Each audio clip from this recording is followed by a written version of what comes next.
जरा ध्यान दीजिए और सुनिए एक अद्वितीय कथा भगवान श्री कृष्ण की। द्वारका नगरी में भगवान श्री कृष्ण का जन्म हुआ था। वे देवकी और वासुदेव के पुत्र थे, लेकिन उनका बचपन माथुरा में बीता। माथुरा के राजा कंस ने अपनी बहन देवकी और वासुदेव के बच्चे का वध करने का फैसला किया था। कृष्ण का जन्म हुआ और उन्होंने कंस को मार गिराया। इसके बाद उन्होंने वृंदावन में अपना बचपन बिताया, जहां वे गोपियों के साथ नंद बाबा के यहां गोपाल बनकर खेलते थे। श्री कृष्ण का जीवन अनेक महान घटनाओं से भरपूर था। उन्होंने महाभारत युद्ध में अर्जुन के साथ द्वारका के सेनापति के रूप में भाग लिया। उनका जीवन उनकी लीलाओं से भी प्रसिद्ध है।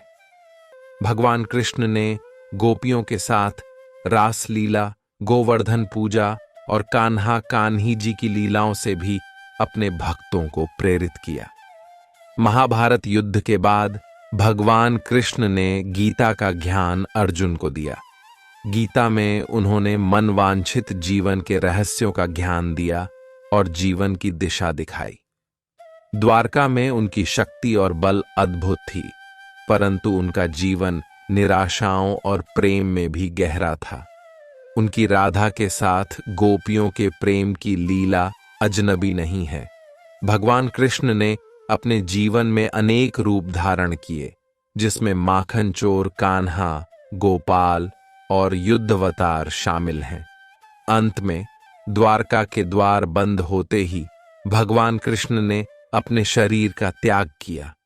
उनकी मृत्यु के बाद द्वारका में अधर्म का अवसान हो गया और वे अपने आदि दायित्व में चले गए।